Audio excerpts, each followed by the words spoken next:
Sir हम लोग 100 में से 100 मार्क्स लाना चाहते हैं लेकिन हमारे आ ही नहीं रहे, तो समझ जाइए आज का जो वीडियो है वो आपके लिए है। इस वीडियो के एंड तक आपको फुल मार्क्स लाने का जो साइंटिफिक प्रोसेस होता है वो 100% क्लियर हो जाएगा, इस बात की गारंटी है। बस अंत तक बने रहे। तो उस साइंटिफिक प्रोसेस का जो नाम है उसको कहते हैं एक्सपेक्टेशन बूस्टिंग टेक्निक। हम इसको परसेंटेज बूस्टिंग टेक्निक भी कह सकते हैं, क्योंकि अगर मार्क्स बढ़ेंगे तो परसेंटेज भी बढ़ेंगे। तो इसमें आपको पहले इस तरह का एक टेबल बना देना है। इसमें 5 कॉलम आएगी। उसमें जो पहली कॉलम है टेस्ट वाली, उसमें देखिए नीचे टेस्ट नंबर 1 2 3 लिखा है। उसकी जगह आपको आपकी जो अपकमिंग टेस्ट आने वाली है स्कूल ट्यूशन कहीं पर भी, उसको लिख देना है।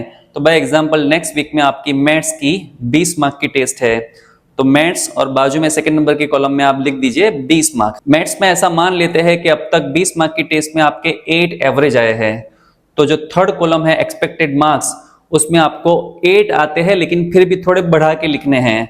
तो हम यहाँ लेंगे कि 12 मार्क्स आप टारगेट रखो कि आप 12 मार्क्स लाओगे, और उस हिसाब से आप मैथ्स में प्रैक्टिस करो थोड़ी ज्यादा। फिर जब वो चेक होकर आया तो मार्क्स गेन में लिख देंगे, और वो मार्क्स आपके आए 10।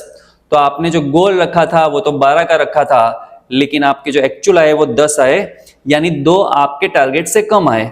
उसको लास्ट कॉलम डिफरेंस में आपको लिख देना है -2। ऐसे ही टेस्ट नंबर 2 में दूसरी एक टेस्ट है 20 मार्क की।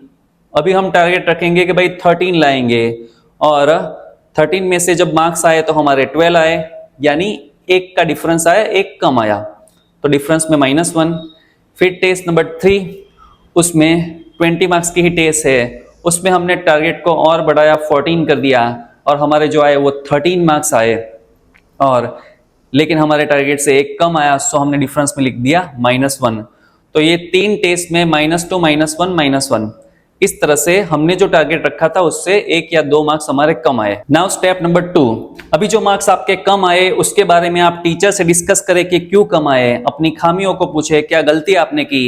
अपने पेरेंट्स को पूछ सकते हैं, अपने कलीग को पूछ सकते हैं, वो आपको जो भी मिस्टेक आपकी बताए उसको आप एक डायरी में नोट डाउन कर लीजिए। नाउ स्टेप नंबर 3, अगर आपके मार्क्स अपने एक्सपेक्टेशन से कम आए तो आप गलती दूसरों की मत निकाले, अपनी निकाले, ब्लेम अपने ऊपर लीजिए। ज्यादातर स्टूडेंट ऐसा करते हैं कि अगर उनके मार्क्स टेस्ट में कम आते हैं तो वो गलती टीचर की निकालते हैं, पेपर की निकालते हैं, चेकिंग सिस्टम की निकालते हैं, घर में मेहमान आ गए थे अगले दिन इसकी निकालते हैं। ऐसा कुछ ना कुछ एक्सक्यूज निकालेंगे जिसमें गलती उनकी ना निकले।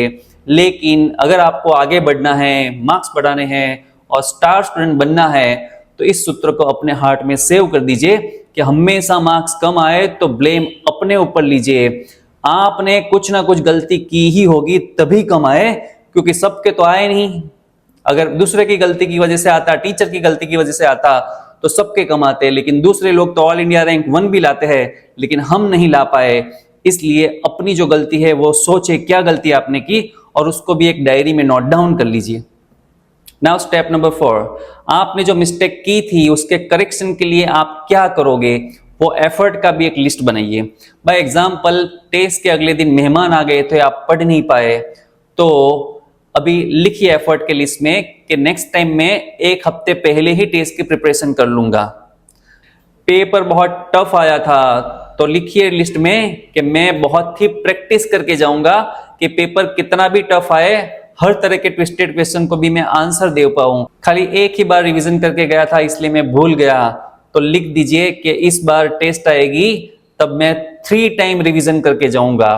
तो इस तरह के जो भी एफर्ट आपको करने हैं वो आप सोचे कि क्या करेंगे, और अगर आपको पता ना चले तो आप टीचर से पूछिए कि मैं क्या करूं, और वो एफर्ट लिस्ट एक बनाइए।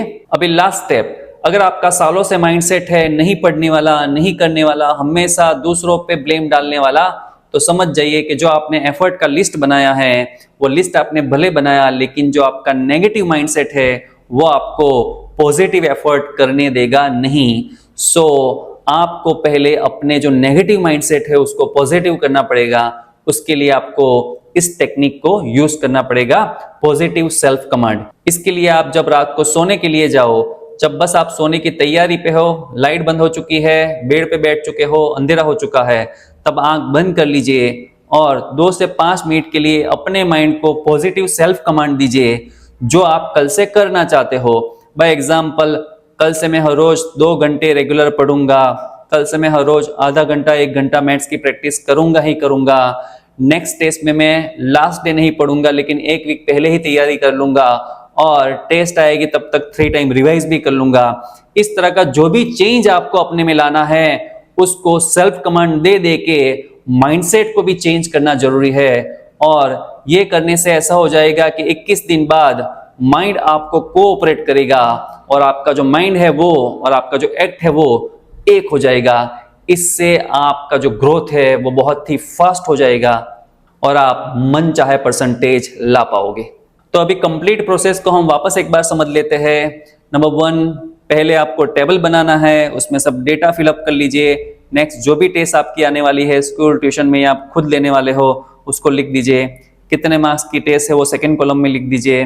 फिर कितने मार्क्स आप एक्सपेक्ट करते हो वो लिख दीजिए और फिर चेक होके आए तब गेन और डिफरेंस लिख दीजिए। नंबर 2, मार्क्स क्यों कम आए, टीचर के साथ डिस्कस करें, पेरेंट्स के साथ करें और कलीग्स के साथ करें। नंबर 3, अगर मार्क्स कम आते हैं तो ब्लेम अपने ऊपर लीजिए। नंबर 4, जो भी आपने मिस्टेक की उसके लिए आप क्या एफर्ट करोगे, क्या चेंजेस करोगे, उसका लिस्ट बनाइए और उस हिसाब से काम करना शुरू कर दीजिए। एंड नंबर 5, नेगेटिव माइंडसेट को पॉजिटिव करने के लिए जो भी एफर्ट आपको करना है वो एफर्ट को रात को सोने से पहले आंख बंद करके सेल्फ कमांड अपने माइंड को दीजिए। तो ये बहुत ही beautiful, easy and scientific technique है। इस टेक्निक को डिजाइन किया था ऑस्ट्रेलिया के साइकोलॉजिस्ट अल्फ्रेड एडलर। उन्होंने चाइल्ड साइकोलॉजी के ऊपर बहुत काम किया और स्टूडेंट साइकोलॉजी के ऊपर तो बहुत ही काम किया। इस टेक्निक को उन्होंने अलग अलग स्कूल में हजारों लाखों बच्चों के ऊपर पहले एक्सपेरिमेंट किया और उस हिसाब से चेंजेस करके एक फुल प्रूफ टेक्निक बनाई जो काम करती है। आप भी इस टेक्निक का यूज करोगे तो आपका जो रिजल्ट है 100% इंप्रूव होगा ही होगा और आप मन चाहे परसेंटेज और रैंक ला पाओगे। तो इस टेक्निक को आज ही यूज करना शुरू कर दीजिए और इस टेक्निक को यूज करने के बाद आपके मार्क्स में जो भी इंप्रूवमेंट आए वो आप कमेंट में जरूर शेयर करें। और अगर इस टेक्निक को यूज करने में आपको कोई प्रॉब्लम आए तो वो भी हमें बताइए, हम आपकी जरूर हेल्प करेंगे। तो आज के लिए इतना काफी, फिर मिलेंगे इसी तरह के स्टडी टिप्स के वीडियो के साथ। तब तक के लिए गुड बाय। और अगर आप इस तरह के वीडियो चाहते हो तो चैनल को सब्सक्राइब जरूर कर लीजिए। Thank you.